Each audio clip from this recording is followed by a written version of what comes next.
बिस्मिल्लाहिर्रहमानिर्रहीम। उम्मीद है आप लोग सब खैरियत से हैं और आज हम लोग एक इम्पॉर्टेंट क्वेश्चन पेपर सॉल्व करने वाले हैं। और ये क्वेश्चन पेपर अक्टूबर नवंबर 2023 का है। इसका टाइम जो होता है वो पाकिस्तान स्टडीज पेपर 2 का टाइम 1 और 30 मिनट्स होता है। हमारे पेपर का जो टाइटल है that is environment of Pakistan. बहुत सिंपल सी बात है। आपको ये 90 मिनट्स में कंप्लीट करना है। इसमें 3 क्वेश्चंस अटेम्प्ट करने हैं।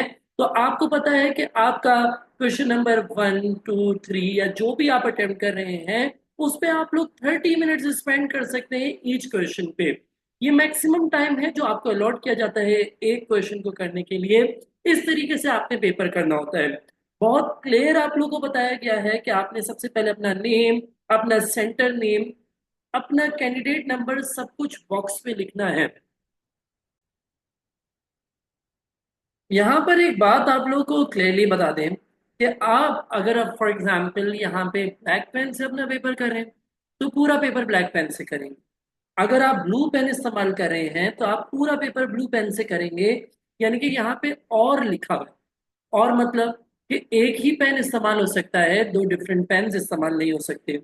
कोई भी इरेजेबल पेन, जैसे कि आपके पास फॉर एग्जांपल ये इंक रिमूवर है या कोई भी करेक्शन फ्लूइड जैसे कि आपके पास वाइटो है, तो आप इसको इस्तेमाल नहीं कर सकते।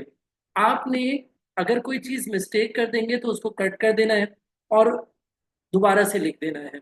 देखो, आपको आखिर में कुछ एडिशनल स्पेस दी जाती है। अगर आपका आंसर अपनी लाइंस में पूरा नहीं हो रहा तो आप वो एडिशनल स्पेस में आंसर लिख सकते हैं। मैं आपको दिखाता चलूं कि किधर है वो एडिशनल स्पेस। फॉर एग्जाम्पल आपके पास पांचों क्वेश्चंस खत्म हो जाते हैं। जैसे यहाँ पे पेज नंबर 19 तक सब खत्म हो गया, तो पेज नंबर 20 पे एडिशनल पेजेस दिए गए हैं। इस पे आप अपना आंसर लिख सकते हैं। लेकिन लेट सपोज मेरा वहां पे क्वेश्चन नंबर 4 का पार्ट सी रह गया, तो यहाँ पे मैं क्लियरली मेंशन करूंगा कि क्वेश्चन नंबर 4 पार्ट सी है। और उधर मेंशन करूंगा कि it is continued on the last page, additional page. तो इस तरीके से मैं एग्जामिनर को पता करवा दूंगा। एग्जामिनर को मालूम हो जाएगा कि भाई यहाँ पे आंसर कंप्लीट नहीं हो रहा, ये कंटिन्यूड पार्ट है। तो ये मेंशन करना जरूरी होगा अगर आप कोई एडिशनल पेज यूज करते हैं। यहाँ पे हम लोग कोशिश करेंगे कि आज इसके 2 से 3 क्वेश्चंस अटेम्प्ट कर रहे हो। 75 मार्क्स का पेपर हम अटेम्प्ट कर रहे हो। और आगे हर सवाल के आगे उसके मार्क्स बता दिए जाते हैं। अच्छा जी, पहला क्वेश्चन पे आ रहे हैं हम लोग। पहले क्वेश्चन में क्या लिखा हुआ है? Study figure 1.1, a map showing southern Pakistan and the surrounding countries. भाई हमें सराउंडिंग कंट्रीज ही बता दी गई हैं। भाई एक तरफ है अफगानिस्तान, एक तरफ है इंडिया, इधर है अरेबियन सी, और इस तरफ ईरान लिखा हुआ है। ठीक है जी। यहाँ पे लाइंस ऑफ लैटिट्यूड और lines of longitude and lines of latitude भी बताई हुई है। ठीक है जी। यहाँ पे एक एक्स मार्क किया हुआ है, जेड मार्क किया हुआ है, डब्ल्यू मार्क किया हुआ है। अब देखते हैं पूछता क्या है हमसे वो। कह रहा है name the province labelled V and two cities labelled W and X. भैया एक्स क्या है और ये डब्ल्यू क्या है, हमें ये बताना है। और हम लोगों को साथ साथ जो है वो प्रोविंस भी बताना है। प्रोविंस भी कौन सा है भाई? प्रोविंस भी कौन सा है? डेफिनेटली हमने मैप्स की वीडियो कवर की हुई है, तो उसमें हमें क्लियरली पता है कि दैट इज बलूचिस्तान। ठीक है जी। यहाँ पे कौन सी सिटी है भाई? मेजर सिटीज की भी हमने मैप्स को प्रैक्टिस किया हुआ है। ये कोयटा है एंड दैट इज गवादर। ठीक है जी। अब देखो यहाँ पर आ रहा है एक मुश्किल पार्ट जो बच्चों को अक्सर करने में मुश्किल होती है। तो हम लोग ये किस तरीके से करेंगे? कह रहे हैं using figure 1.1 only, state a straight line distance between city x and city W. भाई कह रहे हैं सिटी एक्स है और सिटी डब्ल्यू है। कह रहे यहाँ इसके दरमियान कितने किलोमीटर्स का डिस्टेंस है, ये बताना है। तो अब बच्चे कहेगा सर मुझे क्या पता कि पाकिस्तान के इस सिटी से इस सिटी के दरमियान कितना गैप है। तो मैं कहूंगा कि आप क्या रखें, आप एक स्केल यूज करें। फॉर एग्जाम्पल आपने यहाँ पे स्केल रखा, एक डॉट से दूसरे डॉट तक आपने स्केल रखा। अब आप मेजर करें कि ये कितने सेंटीमीटर्स बन रहा है, ये कितना एरिया बन रहा है। ठीक है जी। फॉर एग्जाम्पल भाई हमने कहा कि ये जो है वो बन रहा था लेट सपोज 3 सेंटीमीटर्स। ठीक है जी। अब यहाँ पे एग्जामिनर ने आपको स्केल दे दिया हुआ है।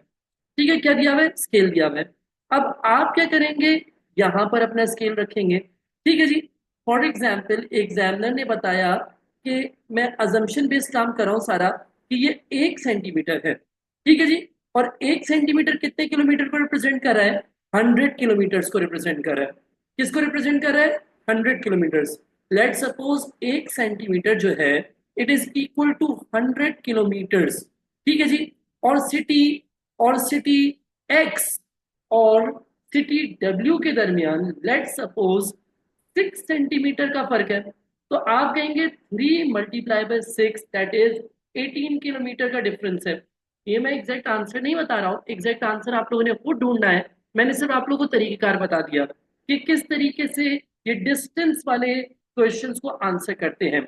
हमेशा की को देखें, की बनी हुई होती है, की को यूज करते हुए आप जो है डिस्टेंस निकाल सकते हैं। अब वो क्या कह रहे हैं? State the direction of city x from city W. भाई एक्स से डब्ल्यू कौन सी डायरेक्शन में है? हमें पता है 4 ही डायरेक्शंस होती हैं। भाई ये ऊपर की तरफ है तो ये नॉर्थ है, लेकिन ये समझे कि राइट हैंड की तरफ है यानी कि ये ईस्ट है, तो आप कहेंगे it is on the north east side. I hope that's clear.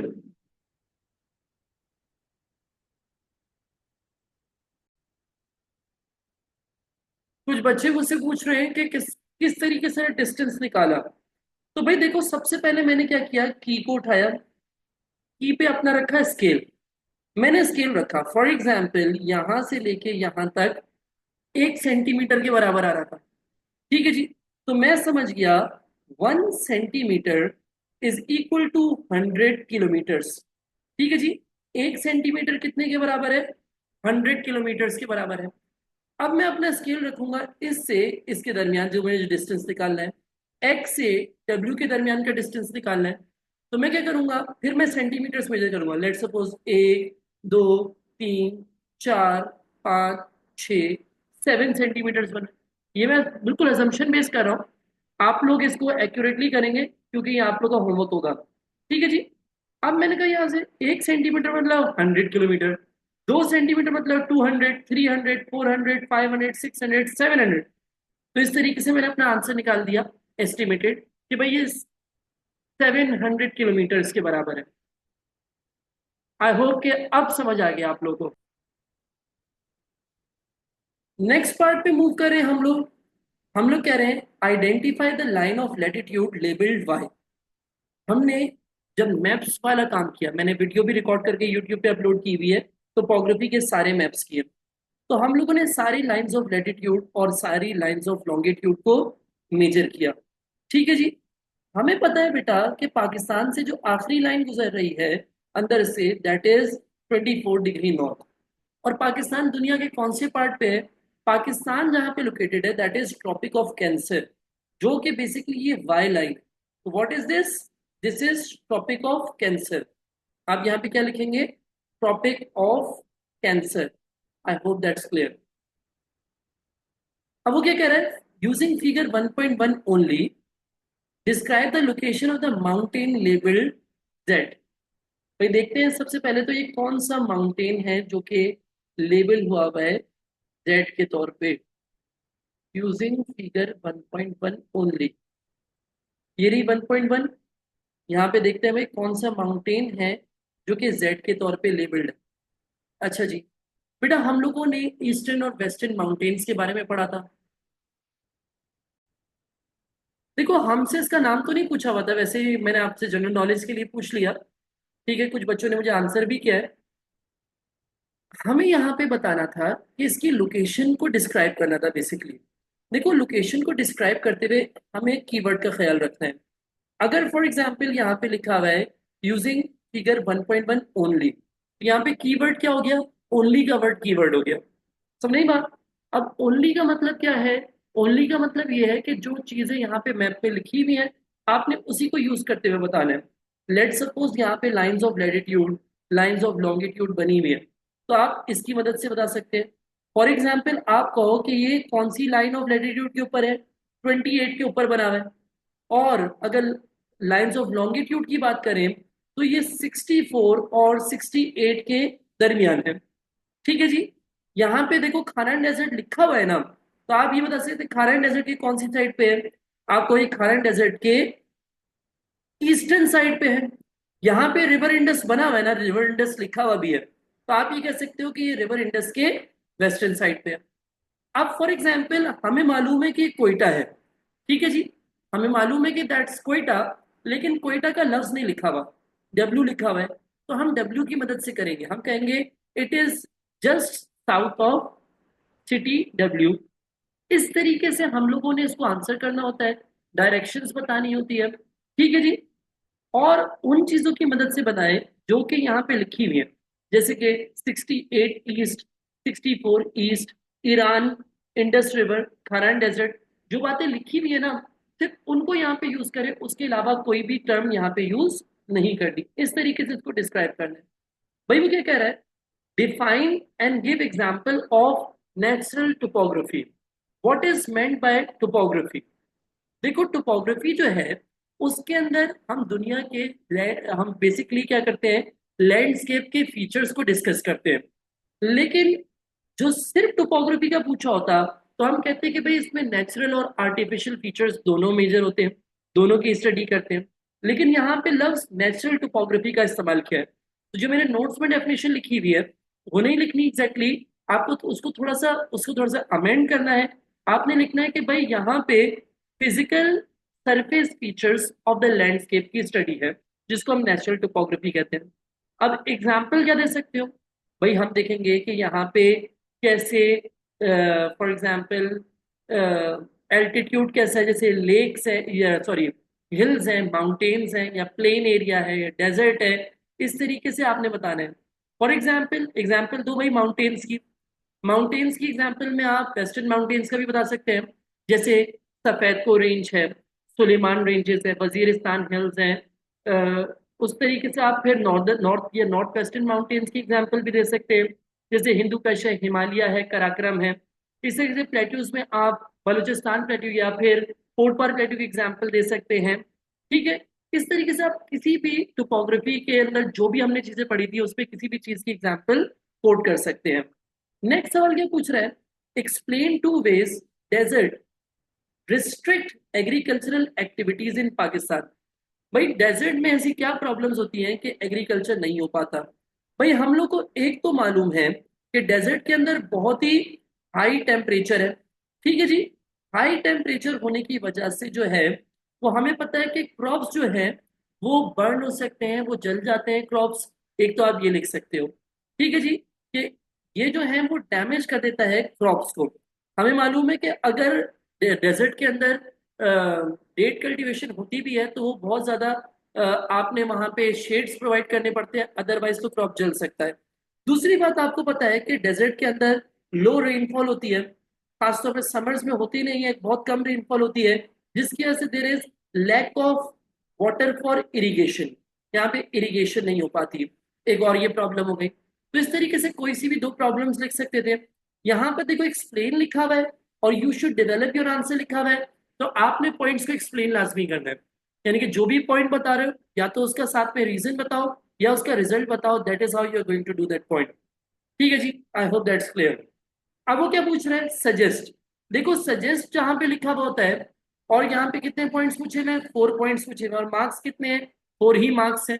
तो यहाँ पे एक्सप्लेन करने की जरूरत नहीं है, लेकिन जुमला पूरा बनाना पड़ेगा। लेट सपोज कुछ बच्चे यहाँ पे आंसर कर रहे हैं, वो 1 वर्ड आंसर, 2 वर्ड आंसर कर रहे हैं, वो ठीक नहीं है। Suggest 4 ways other than agriculture that desert can be used by the people। Desert में क्या चीज हो सकती है?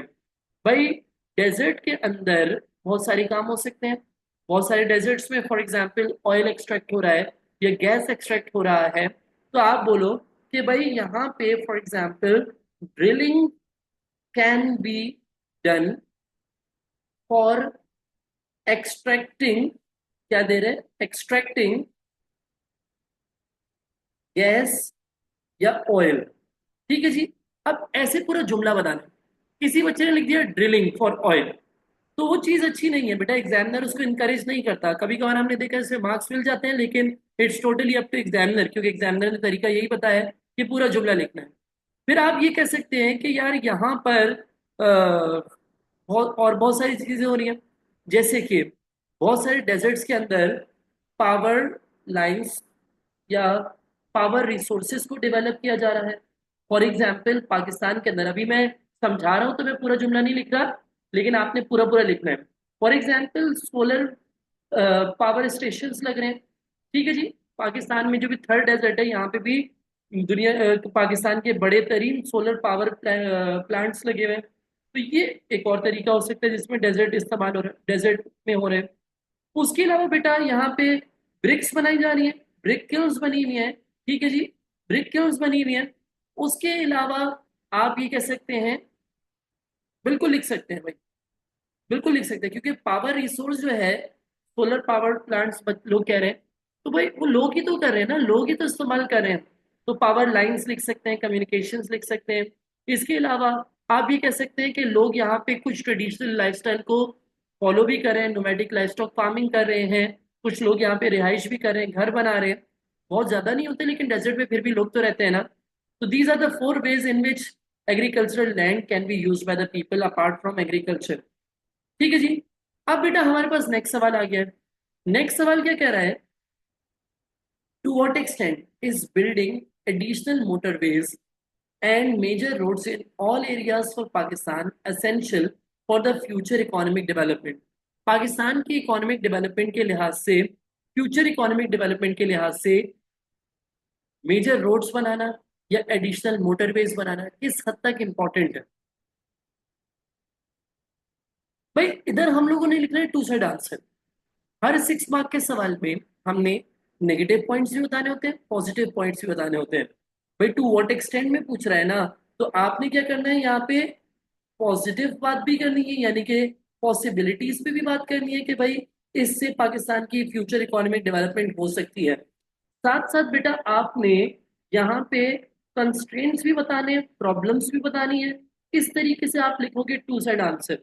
पूरे आंसर के अंदर मैं सजेस्ट करूंगा दो पॉजिटिव पॉइंट्स लिखो, दो नेगेटिव पॉइंट्स लिखो, एक एग्जाम्पल, और कंक्लूजन जो भी लिख रहे हैं वो आखिर में लिखे। समझ नहीं बात? भाई what could be the possible positive points? हम कहेंगे कि यार अगर पाकिस्तान जैसे मोटरवेज जैसे इंपॉर्टेंट प्रोजेक्ट्स बनाता है तो इससे हमारा ट्रेड हो सकता है, और इवन इंटरनेशनल ट्रेड हो सकता है। अगर हाईवेज वगैरह बना रहे हैं तो उससे इंटरनेशनल ट्रेड हो सकता है। यहाँ पे एग्जाम्पल देंगे हम लोग, एग्जाम्पल किसकी दे सकते हैं हम लोग? कराकरम हाईवे की एग्जाम्पल दे सकते हैं, ठीक है जी। या फिर हम लोग जो है आरसीडी हाईवे की एग्जाम्पल दे सकते हैं, जिसने इंटरनेशनल ट्रेड अलाउ कर दिया। फॉर एग्जाम्पल भाई बात करें कराक्रम हाईवे की, तो कराक्रम हाईवे जो है वो बेसिकली कहाँ तक लेके जा रहा है? चाइना से इंटरनेशनल ट्रेड अलाउ कर रहा है। फिर आरसीडी हाईवे ईरान तुर्की से हमारा कनेक्शन बना रहा है, जिसकी मदद से इंटरनेशनल ट्रेड हो रहा है, ठीक है। आप ये बता सकते हैं कि चाइना जो है वो सबसे इंपॉर्टेंट मेजर ट्रेडिंग पार्टनर है, और कराक्रम हाईवे ने टूरिज्म और ट्रेड दोनों बहुत बढ़ा दिए।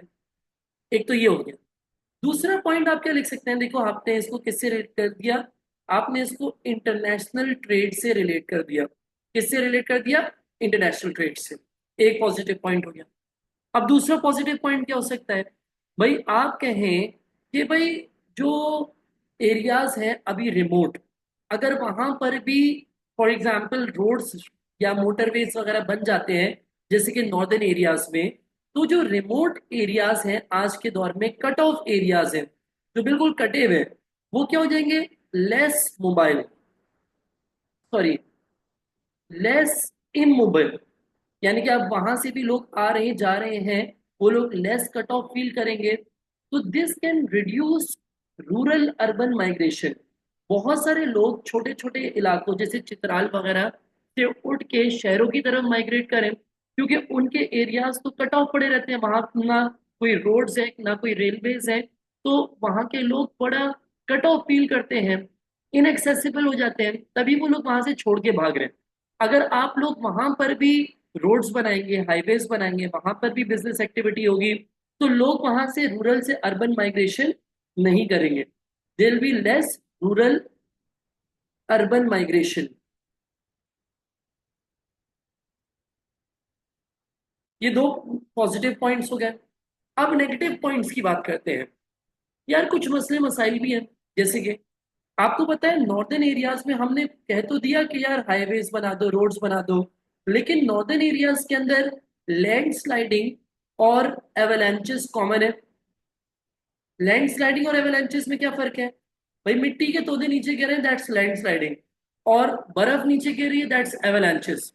भाई एवलांचेस और लैंडस्लाइडिंग की वजह से रोड्स जो हैं वो ब्लॉक हो जाते हैं, जिसकी वजह से उनकी इंपॉर्टेंस बहुत लिमिटेड है। यानी कि फिर भी नॉर्दर्न एरियाज के अंदर हो सकता है ट्रेड वगैरह नहीं हो पा रहा हो।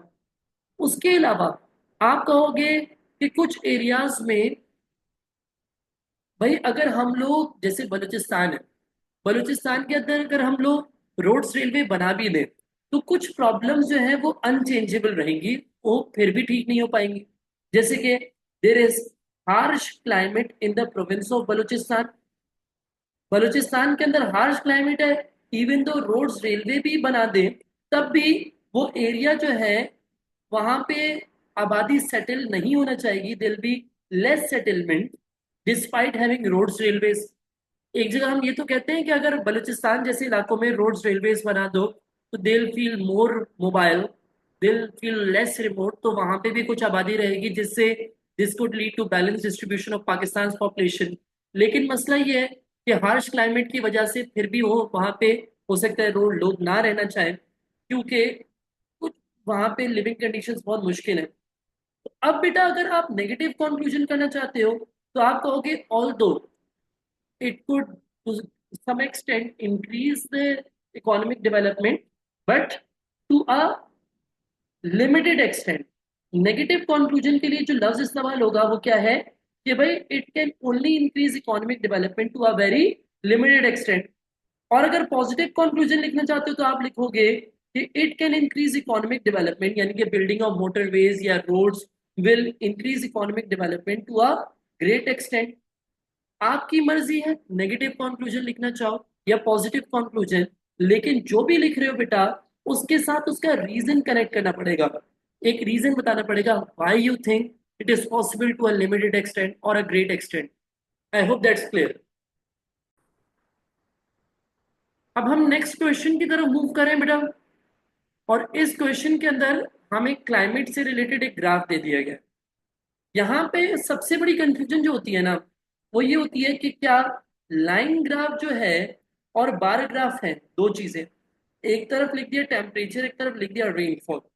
हमें इतना तो मालूम है कि रेनफॉल मेजर करने के लिए ये की इस्तेमाल होगी और टेम्परेचर मेजर करने के लिए ये की इस्तेमाल होगी, मुल्तान की बात हो रही। लेकिन एक बात समझ नहीं आती कि ये बार ग्राफ्स टेम्परेचर को रिप्रेजेंट करें या लाइन ग्राफ टेम्परेचर को रिप्रेजेंट करें, बार ग्राफ रेनफॉल को रिप्रेजेंट कर रहे हैं क्या। ये सबसे बड़ा क्वेश्चन होता है इस सवाल के अंदर, जिसकी वजह से काफी बच्चे कंफ्यूजन में गलत आंसर लिख देते हैं। सबसे पहला सवाल आप लोगों से है कि बताओ क्या चीज किस चीज को रिप्रेजेंट कर रही है। जी हाँ, बहुत सारे बच्चे सही जवाब दे रहे हैं क्योंकि हम ये क्वेश्चंस को पहले भी प्रैक्टिस कर चुके हैं। तो बेटा ये बात क्लियर है कि जब भी पास्ट पेपर का सवाल आएगा कहीं ये मेंशन हो या ना हो, line graph will always be representing temperature and bar graph will be representing rainfall. एक तो ये तरीका है कि आप फिक्स कर लो। दूसरी चीज जो आप देखोगे वो क्या है, आप ये देखोगे कि भाई लॉजिकली क्या है। अगर मैं अज्यूम कर लूं कि ये जो है वो रेनफॉल को रिप्रेजेंट कर रहा है, ठीक है जी, और ये जो है वो टेम्परेचर को रिप्रेजेंट कर रहा है, तो मुझे एक बात बताओ, अगस्त के महीने में मुल्तान जो कि पंजाब साइड पे एग्जिस्ट करता है, क्या अगस्त के महीने में जीरो टेम्परेचर हो सकता है या अक्टूबर के महीने में जीरो टेम्परेचर हो सकता है? लॉजिकली स्पीकिंग नहीं। ठीक है जी, तो डेफिनेटली ये जो है वो किसको रिप्रेजेंट कर रहा है, रेनफॉल को रिप्रेजेंट कर रहा है। रेनफॉल किसी किसी महीने में जीरो हो सकती है, ऑब्वियसली पॉसिबल है, लेकिन टेम्परेचर जो है वो मुल्तान के जगह पे कहीं पे भी जीरो नहीं जाता। ठीक है, वो नॉर्दर्न एरियाज के हाईलैंड जोन के अंदर एक्सट्रीम नॉर्थ पे तो जीरो होता है टेम्परेचर, लेकिन पंजाब जो कि लोलैंड जोन में एग्जिस्ट करता है वहाँ टेम्परेचर जीरो नहीं होता, बहुत कम भी हो जाए तो 10-12 डिग्री सेंटीग्रेड रहता है। ठीक है, तो इधर से हम लॉजिकली आंसर भी कर सकते हैं। फिर देखो ये है टेम्परेचर की लाइन, ठीक है, अगर मैं अज्यूम कर लूँ ये रेनफॉल की है, ठीक है जी, तो रेनफॉल कितनी हो रही है, रेनफॉल जो है वो 200-250 मिलीमीटर हो रही है। विंटर्स के अंदर भी लेट सपोज 75 मिलीमीटर हो रही है, जो कि सेंस नहीं बनाती बात, समझ नहीं बात। लेकिन अगर मैं इसको अप्लाई करूं टेम्परेचर पे, तो हाँ भाई बात समझ आ रही है कि यार समर्स के अंदर इंक्रीज हो रहा है टेम्परेचर, और कितना अराउंड 35 36 तक पहुंच रहा है, और विंटर्स के अंदर कम हो रहा है और कितना जा रहा है भाई, तो 12 13 14 डिग्री सेंटीग्रेड जा रहा है। हाँ ये बात आप समझ आ रही है। लॉजिकली भी कर सकते हैं, लेकिन लॉजिकल की जरूरत नहीं है, हम फिक्स कर लेंगे हमेशा। लाइन ग्राफ टेम्परेचर को रिप्रेजेंट करेगा, और बार ग्राफ हमेशा रेनफॉल को। ये मेरे नोट्स के अंदर भी लिखा हुआ है। ठीक है जी। अभी यहाँ पे लाहौर से इसका कंपैरिजन करवाएगा। लाहौर में भी इस तरीके से कुछ है। अब वो क्या कहेगा, complete figure 1 2.1 and 2.2 to show rainfall of Multan and Lahore in August using information below.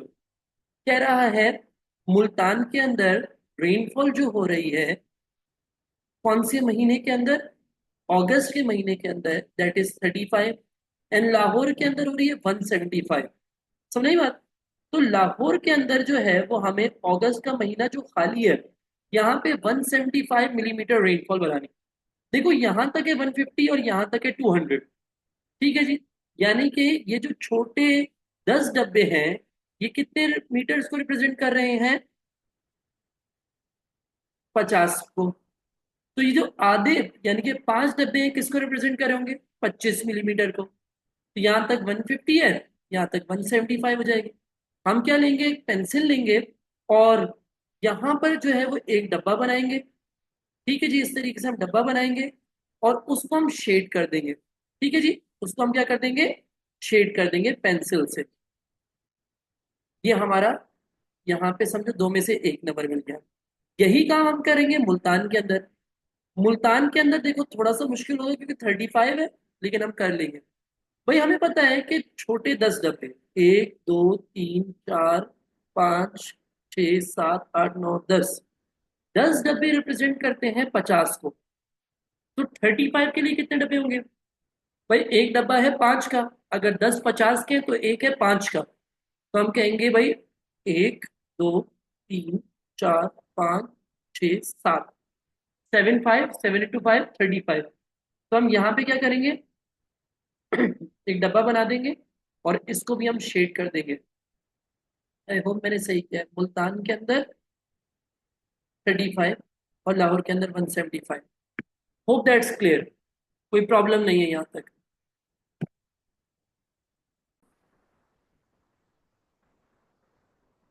अब हम मूव करें बेटा किस तरफ, क्लाइमेट को कंपेयर करना है। कह रहे हैं यूजिंग फिगर 2.1 एंड 2.2 दोनों को यूज करना है ओनली। ठीक है जी, यानी कि अपनी तरफ से कोई पॉइंट नहीं लिखना, इधर जो है वही लिखना है। Compare the climate of Multan with the climate of Lahore. बेटा मैंने आपको बताया है कि जब भी क्लाइमेट का लफ्ज आए, दो चीजें ऑटोमेटिकली आपके जहन में आ जाने चाहिए। One of them is temperature, और सेकेंड थिंग इज रेनफॉल। तो इस तरीके से आपने दोनों को ही एक्सप्लेन करना है, टेम्परेचर और रेनफॉल दोनों को एक्सप्लेन करना है, किसी एक को नहीं। कंपेयर के लिए comparative degree of adjective use करनी है। यानी कि अगर कोई डिफरेंस बता रहे हो तो ये नहीं कि आप अलग अलग बता रहे हो, आपने एक ही पॉइंट को उठाना है। जैसे कहीं रेनफॉल ज्यादा है दूसरे के मुकाबले, तो कहोगे it has higher rainfall than this city. ठीक है। कहीं लोअर रेनफॉल है तो आप बोलोगे it has lower rainfall than this. कभी कुछ बात सिमिलर नजर आ रही है तो आप कहोगे बोथ हैव दिस, या both do not have this. इस तरीके से आप डिस्क्राइब करोगे। ठीक है जी। फॉर एग्जाम्पल अगर आप देखो, तो हमें इनके दरमियान कुछ सिमिलैरिटीज नजर आ रही है। जैसे कि लाहौर के अंदर अगर बात करें, तो जुलाई के अंदर सबसे ज्यादा रेनफॉल हो रही है, अराउंड 250 मिलीमीटर। ठीक है। और यहाँ पर भी जुलाई के अंदर हाईएस्ट रेनफॉल हो रही है। कितनी हो रही है भाई, हम मेजर कर लेते हैं, 50 55 60 मिलीमीटर्स। सुनिए बात, 60 मिलीमीटर्स ऑफ रेनफॉल हो रही है जुलाई के महीने में। तो हम दोनों के हाईएस्ट को कंपेयर कर लिया, जो कि सिमिलैरिटी में आ रहे हैं। हमने कहा both receives highest rainfall in the month of July. For example Lahore receives 250 millimetre rainfall, while Multan receives 60 millimetres of rainfall in the month of July. इस तरीके से हमने अमाउंट मंथ के साथ इनके मैक्सिमम्स को कंपेयर कर लिया। अब हम मिनिमम्स को कंपेयर कर लेते हैं। भाई यहाँ पर देखो, तो इधर मिनिमम रेनफॉल कितनी हो रही है, 0 millimetre in the month of अक्टूबर, जबकि यहां पर हो रही है अराउंड 6 और 5 millimetre rainfall in the month of November. तो आप कहते हो कि भाई Lahore receives lowest rainfall in the month of November around 5 millimetres, थोड़ा बहुत ऊपर नीचे भी हो सकता है, कोई फर्क नहीं पड़ता। Whereas Multan receives lowest rainfall in the month of October, that is 0 millimetre rainfall. ठीक है जी, इस तरीके से आप बता दो।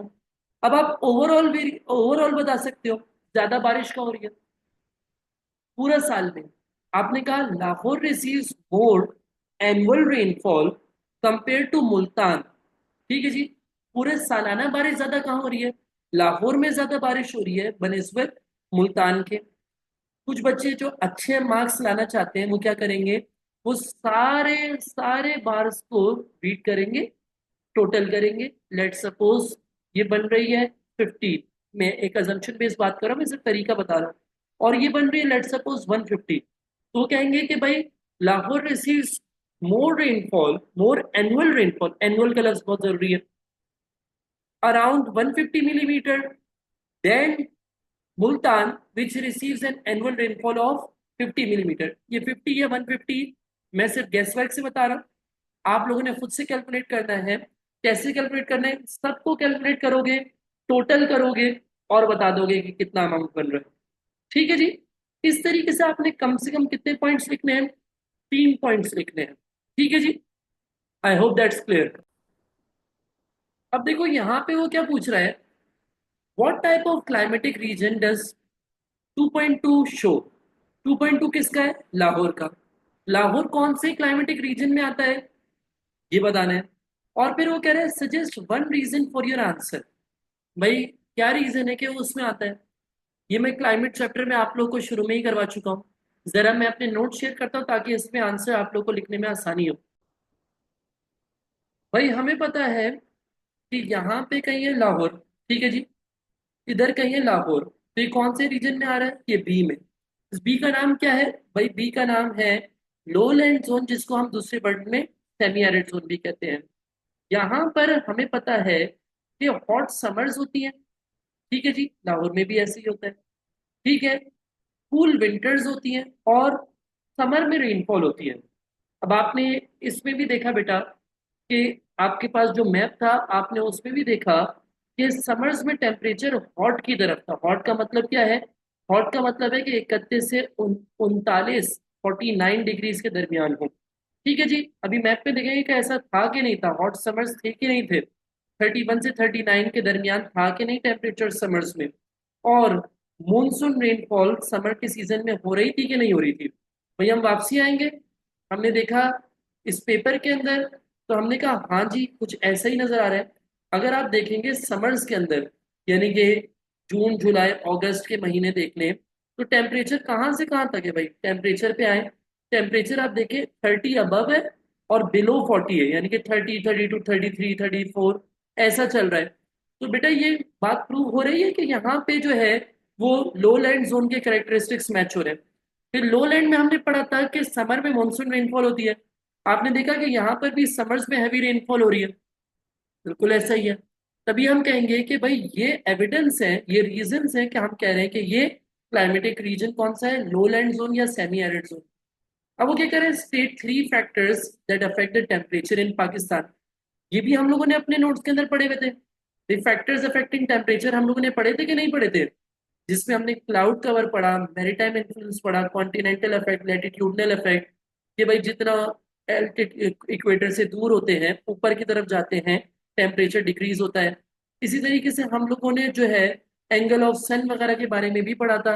अगर किसी ने नहीं पढ़ा हुआ, किसी को नहीं याद, तो मेरी वीडियो देख सकता है यूट्यूब पे, मैंने ऑलरेडी फैक्टर्स अफेक्टिंग टेम्परेचर के नाम से एक वीडियो डाली है। अब वो नेक्स्ट पार्ट में क्या कह रहा है, describe the distribution of convectional rainfall and monsoon rainfall across Pakistan. भाई मॉनसून रेनफॉल किस तरीके से डिस्ट्रीब्यूटेड है और कन्वेक्शनल रेनफॉल किस तरीके से डिस्ट्रीब्यूटेड है, ये आप लोगों ने बताना है। मैंने आपको बताया था कन्वेक्शनल रेनफॉल क्या होती है, कन्वेक्शनल रेनफॉल क्या होती है जरा मुझे बताएं बच्चे। जी जी, वही वाटर साइकिल वाला मानसून, सब कुछ पानी इवेपोरेट होता है, वो कन्वेक्शनल रेनफॉल। ठीक है जी। बेटा, अगर मैं बात करूं मानसून रेनफॉल की, ठीक है जी, तो मानसून रेनफॉल ज्यादा वाइड स्प्रेड है। इसकी दो मेन सोर्सेज हैं। एक है अरेबियन सी, जो कि साउदर्न सिंध पे बारिश का करा होता है अराउंड 125 मिलीमीटर तक। ये थोड़ी सी comparatively less less amount of rainfall है। लेकिन जो हमारे पास बे ऑफ बंगाल से जो बारिशें आ रही होती हैं, बे ऑफ बंगाल से, वो एंटर होती है नॉर्दर्न पंजाब में, और वो आगे मूव करती है केपी की तरफ से। It causes around 250 to 125 millimeter rainfall in the province of Punjab, and then they move towards the province of KPK and FATA, और वहां पे भी ये लोग अराउंड 250 या 125 मिलीमीटर रेनफॉल के दरमियान रेनफॉल कॉज करते हैं। ठीक है जी। लेकिन अगर सिंध वगैरह की पार्ट देखें, अपर सिंध का पार्ट देखें, थर्ड डेजर्ट या बलूचिस्तान के अंदर देखें, तो ये वहां पे रेनफॉल नहीं हो रही होती है। This is how it's distributed. Convectional rainfall की बात करें तो यार ये लोकलाइज होती है, यानी कि बहुत कम एरियाज में हो रही होती है। तो नहीं बात, बिल्कुल अगर साउथ की बात करेंगे तो यहाँ पे कन्वेक्शनल रेनफॉल होना मुश्किल है। क्यों मुश्किल है? मैंने आपको बताया था कि टेम्परेचर इन्वर्जन लेयर जो है वो टेम्परेचर को रिवर्स करती रहती है, बार बार नीचे ले आती है temperature, because of the closeness to the sea. Sea यहाँ पे उतनी गर्मी पैदा नहीं होने देता, जिसकी वजह से बिल्कुल जो एक्सट्रीम साउथ है यहाँ पे कन्वेक्शनल रेनफॉल नहीं होती। हाँ, अगर आप थोड़ा सा ऊपर आए, ठीक है जी, फॉर एग्जाम्पल पंजाब और खैबर पख्तूनख्वा की जगहों पे आए, तो यहाँ पर कन्वेक्शनल रेनफॉल हो पाती है, खासतौर पे समर्स में। जब बहुत ज्यादा टेम्परेचर हो रहा होता है तो कन्वेक्शनल रेनफॉल हो रही होती है। This is how you going to write the answer. 4 points लिखने होंगे आपको, 4 मार्क का सवाल है। बेशक आप ज्यादा पॉइंट्स मानसून के बारे में लिख दें, कन्वेक्शनल के बारे में कम लिख दें, कोई फर्क नहीं पड़ता। अब देखो नेक्स्ट हमारे पास सवाल क्या है। नेक्स्ट सवाल है explain the causes of monsoon rainfall. ठीक है जी। बेटा, मॉनसून विंड जो है वो दो डायरेक्शन में मूव करती है। एक हमारे पास है साउथ वेस्ट मॉनसून रेनफॉल, और दूसरी हमारे पास है north east monsoon rainfall. South west और नॉर्थ वेस्ट। हमें पता है बेटा, मॉनसून विंड्स एक जगह से दूसरी जगह क्यों मूव करती है? Because of the reversal of the pressure system. अगर किसी को नहीं समझ आया हुआ, तो वो मेरी सोर्सेज ऑफ रेनफॉल की वीडियो भी है, वो देख सकता है। उसके अंदर मैंने मॉनसून रेनफॉल को डिटेल में डिस्कस किया हुआ है, खासतौर पे साउथ वेस्ट मॉनसून रेनफॉल। हमें पता है बेटा, साउथ वेस्ट मॉनसून रेनफॉल वो है जब बे ऑफ बंगाल, यानी कि जो भी समंदर वगैरह है, अरेबियन सी हो गया या फिर बे ऑफ बंगाल हो गया, वहां से हवाएं आती हैं टुवर्ड्स द कॉन्टिनेंट, यानी टुवर्ड्स पाकिस्तान। तो बेसिकली जब हवाएं आ रही हैं बे ऑफ बंगाल से पाकिस्तान की तरफ, बे ऑफ बंगाल से पाकिस्तान की तरफ कौन सी सीजन में? समर सीजन में। तो हम इसको कहते हैं साउथ वेस्ट मानसून रेनफॉल। क्या कहते हैं? South west monsoon rainfall. अभी इसके कॉजेस को भी एक्सप्लेन करूंगा।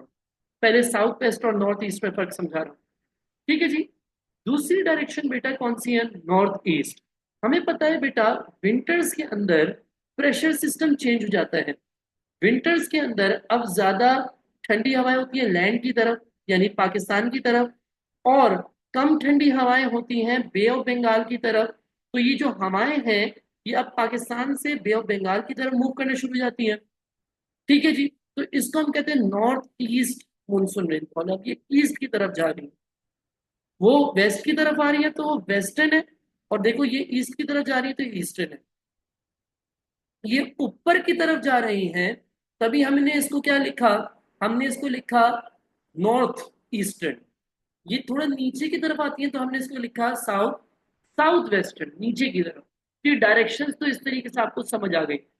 अब बात जान लेते हैं, एक को समझ लेते हैं, दूसरा खुद ही समझ आएगा।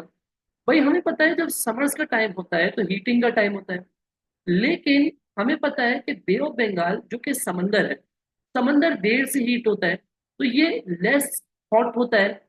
तो यहाँ पे लेस हॉट होने की वजह से there is less hot air. यानी कि आसान लफ्जों में मैं लिख सकता हूँ कि यहाँ पे कंपैरेटिवली कूलर एयर होती है। जबकि जो जमीन है, लैंड है बेटा, ये जल्दी गर्म होता है, तो यहाँ पे हॉटर एयर होती है। हमें मालूम है कि जब हॉटर एयर होती है, it moves upwards, and therefore it creates a lower pressure zone. यहाँ पे हवाओं का प्रेशर क्या हो जाता है? लो। जब हवा ऊपर चली गई हॉटर एयर राइजेज अप और ऊपर चली गई तो हवा का प्रेशर हो गया लो। कूलर एयर स्टेज डाउन क्योंकि वो भारी होती है, तो यहाँ पे कंपैरेटिवली क्या हो गया, हाइयर प्रेशर जोन हो गया। ठीक है जी। Air always move from higher pressure zone to lower pressure zone. तो अब बे ऑफ बंगाल से हवाएं इंडिया को क्रॉस करते हुए पाकिस्तान की तरफ आएंगी। तब तक आती रहेगी जब तक दोनों का प्रेशर जोन इक्वल ना हो जाए। और जब प्रेशर जोन इक्वल हो जाएगा तो ये हवा आना रुक जाएंगी। अब ये हवाएं कहाँ से आ रही है, समंदर से। These winds have moisture. इनके अंदर क्या होता है बेटा, मॉइस्चर कंटेंट होता है। So when they come to Pakistan, clouds form resulting in rainfall. ये पूरा प्रोसेस मैं आपको समझा चुका हूं जब मैं आपको क्लाइमेट चैप्टर पढ़ा रहा था। अब जब विंटर्स आएगा तो सिचुएशन रिवर्स हो जाएगी। उधर लैंड जो है वो कंपैरेटिवली कूलर हो जाएगी, तो यहाँ पे कूलर एयर होगी। और बे ऑफ बंगाल जो है वो देर से ठंडा होगा, क्योंकि लैंड जो है वो हीट भी जल्दी और कूल भी जल्दी होते हैं सी के मुकाबले में। तो यहाँ पे कंपैरेटिवली हॉटर एयर होगी। Therefore air will move from land towards the sea. I hope that's clear.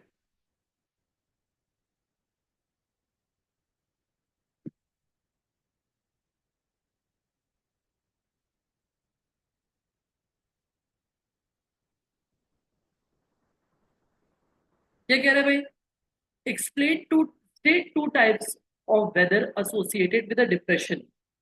भाई जब डिप्रेशन होता है तो हमारे पास साइक्लोन्स डेवलप होते हैं। ठीक है जी। रेनफॉल होती है, हमारे पास विंड्स चलती हैं, विंडी होते हैं। These are some of the types of weather associated with depression.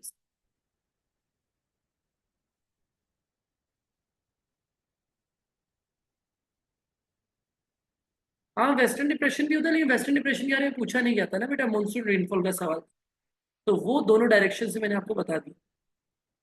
अब भाई वो नेक्स्ट पार्ट में क्या कह रहा है, evaluate the impact of rainstorms on agriculture industries and communication. Give reasons to support your answer। यानी कि आपने यहाँ पे एग्रीकल्चर पे भी इम्पैक्ट बताने हैं, इंडस्ट्रीज पे भी बताने हैं, कम्युनिकेशन पे भी बताने हैं। तो नहीं बात किस चीज के इम्पैक्ट, रेन स्टॉर्म्स के। ठीक है जी। Give reasons to support your judgement and refer to examples you studied. बेटा मैं कहूंगा आपसे कि आप इंडस्ट्रीज और कम्युनिकेशन को एक साथ कर लो। ठीक है। और एग्रीकल्चर को एक साथ कर लो। अब आप लोग मुझे बताओगे कि एग्रीकल्चर पे रेन स्टॉर्म के क्या पॉजिटिव या नेगेटिव इम्पैक्ट्स होते हैं।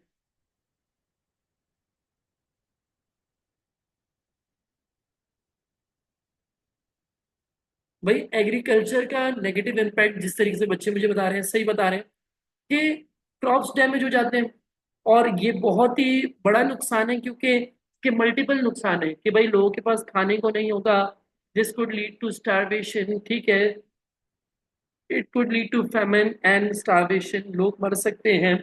उसके अलावा फूड इंपोर्ट करना बहुत एक्सपेंसिव पड़ेगा, बेसिक नेसेसिटी है, वो पूरा नहीं हो पा रहा होगा।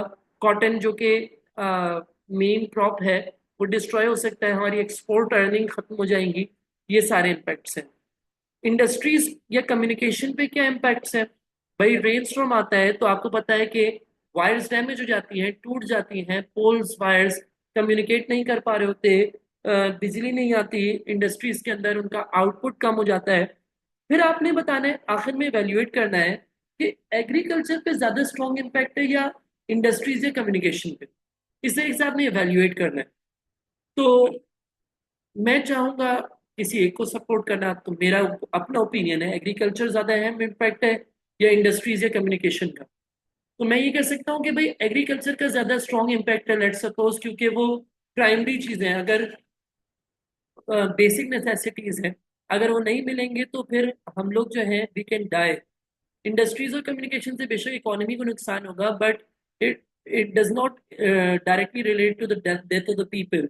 लेकिन अगर इंडस्ट्रीज और कम्युनिकेशन डिस्ट्रॉय हो जाती हैं तो फिर उसका इतना ज़्यादा इम्पैक्ट नहीं है।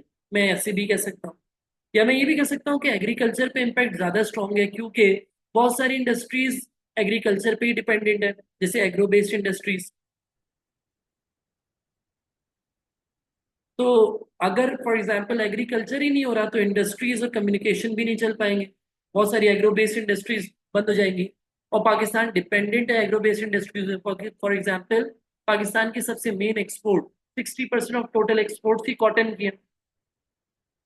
तो हमें ये बताना है कि ज्यादा स्ट्रॉन्ग इम्पैक्ट किस पे होगा, एग्रीकल्चर के ऊपर या फिर इंडस्ट्रीज या कम्युनिकेशन के ऊपर। इस तरीके से हमने एवेल्युएशन करना। हाँ जी।